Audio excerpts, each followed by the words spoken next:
नमस्कार, आपका बहुत स्वागत है इंडिया न्यूज मध्य प्रदेश छत्तीसगढ़ की खास पेशकश। बड़ी बहस देख रहे हैं आप। मैं हूं आपके साथ सुप्रीत सचदेव। उत्तर प्रदेश, पंजाब समेत 5 राज्यों में हुए विधानसभा चुनाव के नतीजे आते जा रहे हैं। अब तक के नतीजों में बीजेपी एक बार फिर यूपी, उत्तराखंड, गोवा और मणिपुर में सरकार बनाती दिख रही है, जबकि पंजाब में आम आदमी पार्टी की सरकार बन रही है। पंजाब में आम आदमी पार्टी का तूफान चला है, जहां पार्टी 90 से ज्यादा सीटों तक पहुंच रही है। उत्तर प्रदेश में बीजेपी ऐसी पार्टी बन रही है जो लगातार दूसरी बार बहुमत के दम पर सत्ता में आ रही है। 1985 के बाद से यूपी में कोई भी मुख्यमंत्री दोबारा चुनाव जीतकर लखनऊ में अपनी सरकार नहीं बना पाया। इसके अलावा नोएडा पहुंचे वाले सीएम की सत्ता में नहीं आने की बात भी गलत साबित हुई। यही नहीं, उत्तराखंड में एक बार फिर किसी पार्टी की तो दूसरी बार किसी पार्टी की सरकार होने का मिथक भी इस चुनाव में टूट गया है। जाहिर है इन चुनावों के नतीजों को आगे आने वाले चुनावों से जोड़कर देखा जाएगा। मध्य प्रदेश, छत्तीसगढ़ में भी आगे चुनाव हैं, तो क्या नतीजे का वहां भी असर पड़ेगा? अगर पड़ेगा तो कैसे? और मोदी का जिस तरह करिश्मा कायम है, क्या वो वहां भी दिखेगा? तमाम तरह के सवाल हैं और इन्हीं सब मुद्दों पर हम आज चर्चा करेंगे। हमारे साथ कुछ मेहमान भी होंगे लेकिन सबसे पहले सुनिए चुनाव नतीजों पर ये बयान। कांग्रेस पार्टी के लिए ये परिणाम निराशाजनक है जी। इसका आत्मचिंतन होगा और कहाँ क्या गलती रही इस बारे में हम विचार विमर्श करके जी कांग्रेस अध्यक्ष जी और अपनी कमेटी इसमें तय करेगी। 23 के चुनाव को लेकर क्या तैयारियां हैं? मध्य प्रदेश के जो चुनाव होंगे उनको लेकर हमारी तैयारी तो 2023 के लिए है और कमलनाथ जी इसमें पूरा प्रयास कर रहे हैं, हम सब उनके साथ। ये सुशासन और विकास की जीत है। जो नेतृत्व है आदरणीय प्रधानमंत्री जी का और यूपी में योगी जी का, जो मुख्यमंत्री काम कर रहे थे, सबके ध्यान में एक ही बात है, सुशासन। सुशासन का मतलब होता है बेहतर कानून व्यवस्था, जरूरतमंद को बिना मांगे और न्यायपूर्ण तरीके से मिलना। और चौथी बात होती है कि हम सिर्फ राज्य इकाई नहीं है, हम देश को मजबूत करके देश के यश को बढ़ाने वाले एक सहयोगी कारक है। ये मूल बात है। इसलिए चाहे हमारे बजट आते हो, चाहे हमारी नीतियां बनती हो, या फिर दुनिया के किसी भी विषम से विषम परिस्थितियों से हमें जूझना पड़ता हो, उससे मुझे लगता है कि ये सुशासन और विकास की जीत है। तो खुशी का माहौल देखा जा रहा है बीजेपी में, कार्यकर्ताओं में जाहिर तौर पर जश्न यहाँ पर माहौल देखा जा रहा है। जिस तरह से इंतजार आज के दिन का किया जा रहा था, तैयारी की गई थी और जोर शोर से जिस तरह से प्रचार हो रहा था चुनाव का, और ऐसे में 4 राज्यों में बीजेपी सरकार बनाती हुई नजर आ रही है और बीजेपी इस मौके पर जोर शोर से जश्न मना रही है। होली यहाँ पर खेली जा रही है। होली से पहले ही एक दूसरे को रंग गुलाल यहाँ पर लगाया जा रहा है, मिठाइयां बांटी जा रही है। और ये उस दौरान की तस्वीर जब खुद प्रदेश के मुखिया योगी आदित्यनाथ पहुंचे थे, उन्हें यहाँ पर बधाई, शुभकामनाएं यहाँ पर दी जा रही थी। किस तरह से योगी आदित्यनाथ मुख्यमंत्री ने, उन्होंने किस तरह से चुनाव प्रचार में कमान संभाल रखी थी, और कहीं ना कहीं ये उसी का नतीजा है, जिस तरह से पार्टी ने मेहनत की है। और अगर प्रदेश की बात करें, मध्य प्रदेश की बात करें, तो खुद प्रदेश के मुखिया शिवराज सिंह चौहान ने भी इस बात को माना कि यूपी में, उत्तर प्रदेश में बीजेपी ने अच्छा काम किया है, योजनाओं को जमीन तक लाया है, जनता तक पहुंचाया है। तो उसी का नतीजा है। और जिस तरह से प्रधानमंत्री नरेंद्र मोदी ने उन पर जिस तरह से जनता ने विश्वास रखा है, प्रधानमंत्री नरेंद्र मोदी जिस तरह से काम वो करते हैं जनता के लिए, जनता के कल्याण के लिए, विकास की बात वो करते हैं। और ऐसे में एक बार फिर से जनता ने प्रधानमंत्री नरेंद्र मोदी पर विश्वास जताया है। और अब देखना यह कि आने वाले चुनाव में मध्य प्रदेश में क्या होता है। क्या मध्य प्रदेश में भी इसी तरह का जादू देखने को मिलेगा जिस तरह से बाकी 4 राज्यों में देखने को मिला है? पंजाब को छोड़ के अगर बाकी सारे राज्यों की बात की जाए, उत्तर प्रदेश, उत्तराखंड, मणिपुर, गोवा, इन सभी राज्यों में देखा जाए तो कहीं ना कहीं प्रधानमंत्री नरेंद्र मोदी पर जो विश्वास जनता ने जताया है, ये देखने को मिला है।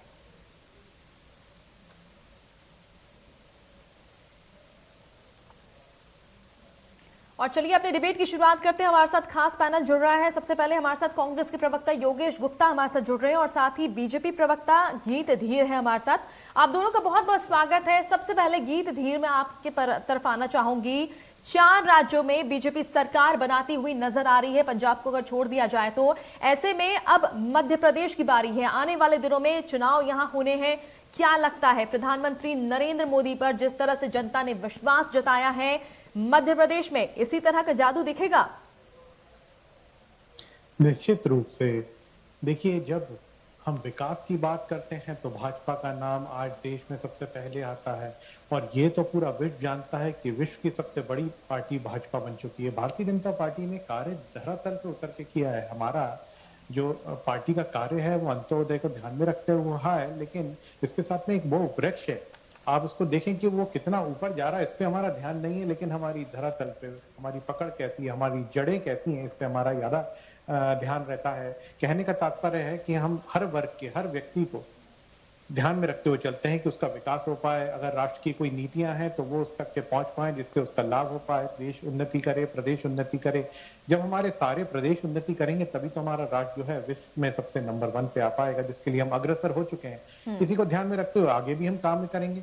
अभी देखिए 5 में से 4 राज्यों में हमारी विजय हुई है। आपने स्वयं बताया कि आने वाले अगले साल जो है मध्य प्रदेश में भी चुनाव, मध्य प्रदेश में, छत्तीसगढ़ में, राजस्थान में भी। देखिए, हम निश्चित रूप से आगामी दिनों में, आगामी अगले वर्ष जो है निश्चित रूप से हम जीत हासिल करेंगे, क्योंकि हम हारे या जीते हम निरंतर समीक्षा करते रहते हैं। और आज जो हमने कार्य किया है, भले ही हम उत्तर प्रदेश की बात करें, उत्तराखंड की बात करें, मणिपुर की बात करें, गोवा की बात करें, आज जो हमने कार्य किया उससे हम और बेहतर करके दिखाएंगे। जनता का जो विकास है उसके लिए हम और प्रयास करेंगे कि हमारा जो विश्वास करने वाला वोटर है उसके लिए हम और अच्छे मार्ग, राष्ट्र के लिए और अच्छे उन्नत मार्ग हम विकसित कर पाए, और जनता की उन्नति के लिए भारतीय जनता पार्टी जितना ज्यादा सहयोग दे पाएगी उतना ज्यादा सहयोग देगी।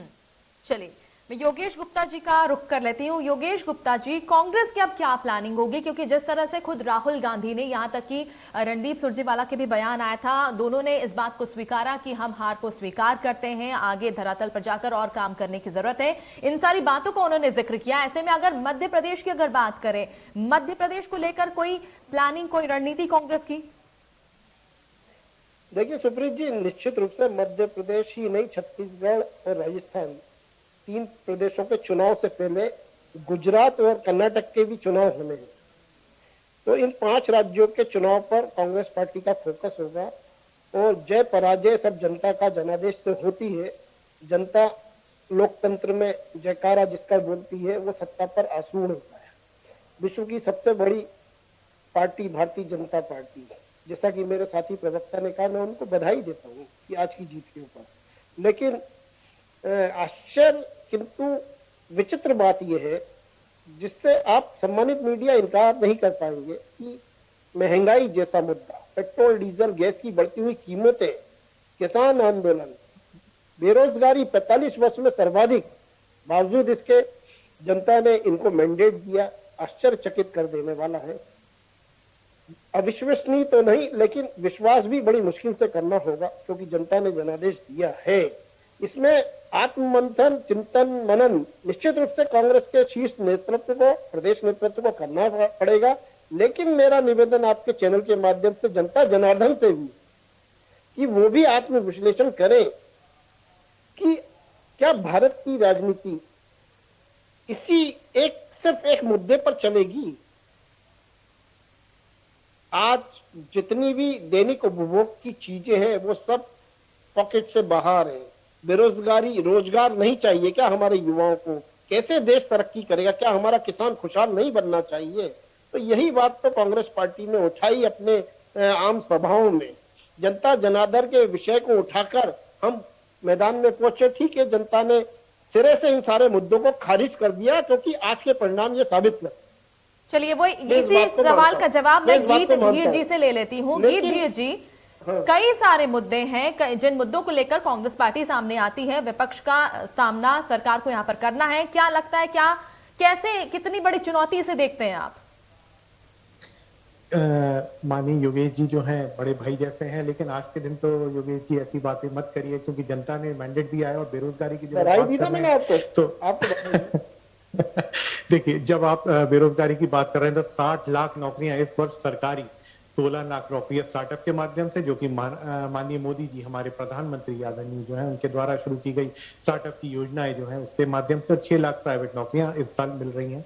और एक और बात मैं बताता हूँ, 4-4 हजार रुपए का भत्ता लेके कमलनाथ जी, पूर्व मुख्यमंत्री है मध्य प्रदेश शासन के, दिग्विजय सिंह जी वरिष्ठ नेता है, सांसद भी है, कांग्रेस पार्टी से आते देखिए धोखा दे चुके हैं। अब मैं एक और बात बताता हूँ, मैंडेट क्यों मिला है हमें और हम क्यों जीत के आए। देखिए प्रियंका वाड्रा कांग्रेस पार्टी से आती हैं, अब देखिए वो वहां पर पंजाब में जाके बोल रही थी उत्तर प्रदेश के लोगों के खिलाफ, उत्तर प्रदेश में आके बोल रही थी पंजाब के लोगों के खिलाफ, सबने देखा छन्नी जी ने छन्नी कर दिया था कांग्रेस पार्टी को। इनके सिद्धू जिन्होंने इनके पूर्व राष्ट्रीय अध्यक्ष जी का एक नामकरण कर दिया था, उचित नहीं रहेगा लेना, लेकिन देखिए उन्होंने इनको कहीं का नहीं छोड़ा है।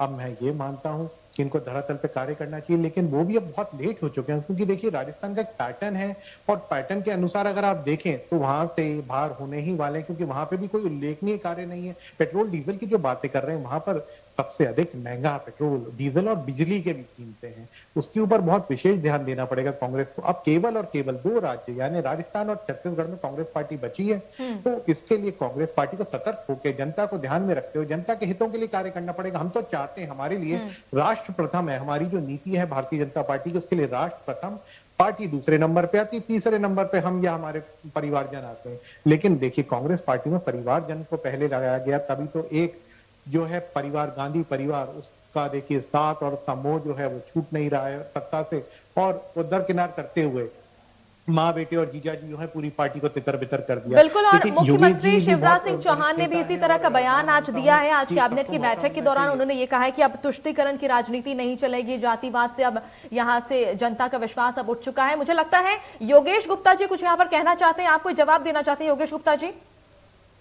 देखिए सुप्रीत जी, मेरा कहने का मतलब ये है कि जिस प्रकार ये अपनी पार्टी की नीतियों के माध्यम से चुनाव जीतने की बात कर रहे हैं, तो आज ही के चुनाव परिणाम में पंजाब के इलेक्शन को अगर लेकर हम बात करें तो हमारे घर को तो अंतर कले ले डूबी, इस बात से इनकार नहीं किया जा सकता, स्पष्ट रूप से परिणाम सामने।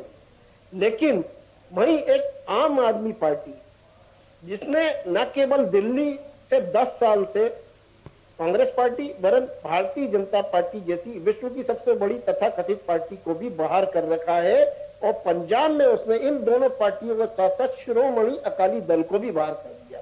तो कहने का तात्पर्य यह है सुप्रीत जी कि जहां भी जनता को बेस्ट अल्टरनेट मिल रहा है वहां वो बीजेपी को सिरे से खारिज कर रही। बंगाल में भी यही हुआ एग्जैक्टली।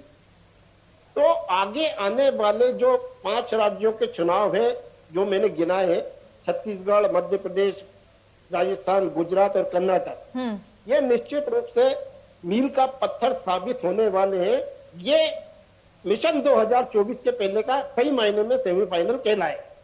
और रही बात मध्य प्रदेश की, तो मध्य प्रदेश में अभी हाल ही में पंचायत चुनाव होने हैं कुछ ही महीनों में, तत्पश्चात नगर निगम और नगर पालिकाओं के चुनाव होने। तो जो भी जनता का आशीर्वाद किसको मिलना है वो प्रत्यक्ष प्रमाण के रूप में सामने आने वाला है चंद 4 से 6 महीनों के अंदर। ये मध्य प्रदेश के 2023 के पहले के चुनाव परिणाम। चलिए गीत धीर जी, आप बता दीजिए कैसे बीजेपी को मिलेगा जनता का आशीर्वाद, आप ये बता दीजिए, आप साफ कर दीजिए जी। क्या पूछा आपने? गीत धीर से मेरा सवाल है। गीत धीर जी, आप बताइए कैसे सत्ता में वापस फिर से आएगी बीजेपी? भारतीय जनता पार्टी जो है वो विकास के मुद्दे पर काम करती है, जनता के हितों को ध्यान में रखते हुए कार्य करती है। और जहां तक कि इन्होंने आप पार्टी की अभी बात करी, बड़ी हैरत वाली बात है। देखिए स्वयं की बकरी मर गई लेकिन पड़ोसी की दीवार गिर गई, इस पे कांग्रेस खुश है। कांग्रेस वहां पर कहाँ है? देखिए कांग्रेस की सरकार वहां पर, कांग्रेस के लिए मुद्दे वाली बात है। मेरी पूरी बात हो जाए, मेरा आग्रह है, मेरी पूरी बात हो जाए। देखिए कांग्रेस को ये बात गंभीरता से सोचनी पड़ेगी, और हमारे लिए कोई देखिए चिंतनीय विषय नहीं है क्योंकि हम आगे बढ़ रहे हैं, लेकिन हम वहां पर भी गंभीरता से, मैंने बोला ना, जहां हम हारे उसकी भी समीक्षा और जहां हम जीते उसकी भी समीक्षा। तो हम तो दोनों चीजों की समीक्षा करते हैं। और हमने उत्तर प्रदेश की भी मैं बात बता देता हूँ, भले ही हम वहां जीते हों लेकिन हम कल से बेहतर और आज नीतियां क्या दे सकते हैं, इसके ऊपर हमारे माननीय वहां के यशस्वी मुख्यमंत्री योगी जी जो है कार्य करते ही रहते हैं और आगे भी कार्य करते रहेंगे, क्योंकि हमें जनता के हितों के लिए कार्य करना है। हम राजा नहीं कहलाते अपने आप को, जैसे दिग्विजय सिंह जी को जनता राजा के मामले में बोलती थी और अपने आप को प्रजा मानती थी। हम जनता के सेवक हैं, हम जब जनसेवक बोलते हैं अपने आप को, तो जनता के लिए समर्पित हैं हम 24 घंटे। हमको अगर 12 बजे भी रात को या 2 बजे भी फोन आ जाता है, हमारी पार्टी के वरिष्ठ से वरिष्ठ मंत्री भी उठ के चले जाते हैं। आप खैर ये तो रह गई अपनी बात। आपकी बात जहां तक के होती है, आप हमारे लिए किसी प्रकार से कोई चिंतनीय विषय नहीं है। और जहां तक के कांग्रेस की बात है और आपकी बात है, तो वो 2 राज्यों में आए हैं और ये 2 राज्यों में बचे हैं, तो कांग्रेस के लिए चिंतनीय बात है। विपक्ष में तो दोनों ही पार्टियां हैं। भारतीय जनता पार्टी की जहां तक के बात है, भारतीय जनता पार्टी अपनी रीति में, अपनी नीति में हमेशा से मार्गदर्शन जो बुजुर्गों का लेके आई है, आशीर्वाद सबका लेते आई है, और जनता का जो है सबका साथ, सबका विकास, सबका प्रयास और सबका विश्वास लेकर चलने वाली पार्टी है। और निश्चित रूप से योगेश जी, आप भले ऊर्जावान नेता हो सकते हैं, लेकिन आपकी पार्टी के अंदर वो ऊर्जा नहीं है। ये आज जो है जनता ने सिद्ध किया। आप भी स्वयं मान रहे हैं, मैं आपकी बात का भी स्वागत करता हूं, लेकिन आप इस बात को मानते हुए मैं तो ये चाहता हूं कि जनता के हित के लिए कार्य हो और विपक्ष भी मजबूत हो। विपक्ष अगर स्ट्रांग होगा, हमारी भी अगर कहीं चूकें हो जाती हैं, तो हमें वो बेहतर नीतियां बनाने में सहयोग मिलेगा। तो मेरा तो आपसे भी आग्रह है कि अपने नेतृत्व में झगड़े खत्म करवाएं, गुटबाजी खत्म करवाएं, उसके लिए आप भी प्रयास करें। और जो जनहित की जो नीतियां हैं उसमें आगे आके हमें भी सुझाव दें और हमारे साथ कंधे से कंधा मिला के आप भी चलें। कोई दिक्कत नहीं, जनता के हित के लिए आप भी कार्य करना चाहते हैं, हम भी करना चाहते हैं। मानसिकता तो यही है कि प्रदेश का विकास हो, मेरा ये मानना है। लेकिन आपको परिवारवाद से ऊपर उठना पड़ेगा। गांधी परिवार का जो नाम, जो गांधी जी बोलते थे मैं परिवारवाद के खिलाफ हूं, और गांधी जी का नाम ही ले लिया, ऐसे परिवार को दरकिनार करना पड़ेगा, वरना जनता जो है इस प्रकार का मैंडेट देती रहेगी और कांग्रेस पार्टी का अस्तित्व खत्म होते हुए मुझे कहने में दिक्कत नहीं है, लेकिन अगले साल तक के अस्तित्व खत्म होता साफ साफ दिख रहा है। तो मेरी बात यह है कि जहां तक के पंजाब की बात आती है, तो हमारे लिए बिल्कुल चिंता का विषय नहीं है। और जहां आपने उपचुनाव की बात में अभी सब देखा ही है कि भारतीय जनता पार्टी को मैंडेट मिल रहा है, तो उसी प्रकार से जो आपने यहाँ पर नगरीय निकाय और पंचायत के चुनाव बोले, बिल्कुल हम तो क्योंकि कार्य करते हैं जनता के हित को ध्यान में रखते हुए। किसानों का कर्जा माफ की बात हो, बिजली की बात हो, सड़क की बात हो, अभी भी देखिए 4000 किलोमीटर की जो सड़क है, भारतीय जनता पार्टी की सरकार है, बजट पास हुआ है उसके लिए। जल की बात हो तो जल के लिए बजट पास हुआ है। तो हम तो किसानों को लेकर, ग्रामीण क्षेत्रों में, हर विकास खंड में, अल्पसंख्यक वर्ग को लेकर, अनुसूचित जनजाति को लेकर, अनुसूचित वर्ग को लेकर, और आप देखें उसके अलावा ओबीसी वर्ग को लेकर, जिनके साथ कांग्रेस ने छलावा किया था, 52% को 27% बताया था। उसके अलावा जनरल वोटर्स को लेकर हम सब वर्गों को समान दृष्टि से देखते हैं। लेकिन अभी बाल कांग्रेस की स्थापना वाले दिन आपने जो लेटर जारी किया था, जिसके कारण, जिसमें आपकी सदस्यता फॉर्म जारी किया था, जिसके कारण आपकी सदस्यता हो रही थी, उसमें आपने जाति पूछ के अपनी कांग्रेस की मानसिकता। चलिए ठीक है गीत धीर जी, आपके पास दोबारा मैं आऊंगी।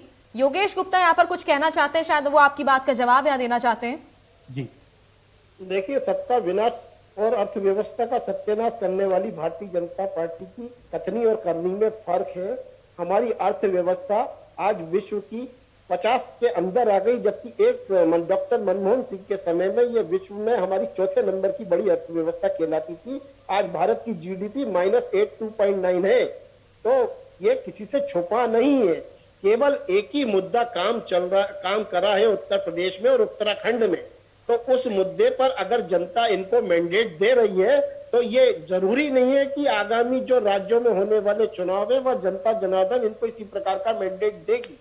रही बात कांग्रेस के खत्म होने की, तो कांग्रेस कहीं नहीं जा रही है साहब। 100 के करीब हम मध्य प्रदेश में है, 90 के करीब गुजरात में है। आप गुजरात से कांग्रेस को मुक्त नहीं कर पाए।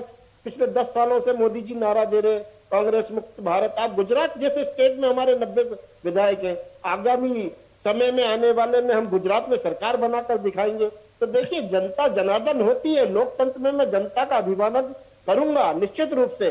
उसने कुछ सोच समझकर उत्तर प्रदेश और उत्तराखंड में अपना जनादेश दिया होगा, ठीक है। हम जनता के इस निर्णय का स्वागत करते हैं। हम आत्ममंथन भी करेंगे, चिंतन भी करेंगे, मनन भी करेंगे। रही बात परिवारवाद की, तो परिवारवाद से भारतीय जनता पार्टी अछूती नहीं है। राजनाथ सिंह जी के 2 बेटे, दोनों को लखनऊ से टिकट मिली, एक को लखनऊ कैंट से, एक को लखनऊ ईस्ट से। योगेश जी ये बताइए, योगेश जी आप जनता पार्टी में भी है, कई मुद्दे उठाएंगे, ठीक है, विपक्ष कई मुद्दे उठाता है सरकार को लेके, लेकिन बस एक सुप्रिया जी जी मेरा निवेदन है, मुझे भी उतना ही समय दें जितना आप भारतीय जनता पार्टी के प्रवक्ता को दे रही। जी मैं आपसे, मेरा एक सवाल है, आप पार्टी की अगर बात करें, पार्टी को कैसे मजबूत करेंगे? क्योंकि मुद्दे तो कहीं आप उठाएंगे बीजेपी को लेकर, सरकार को लेकर, लेकिन पार्टी की अगर बात करें, कांग्रेस पार्टी को मजबूत कैसे करेंगे?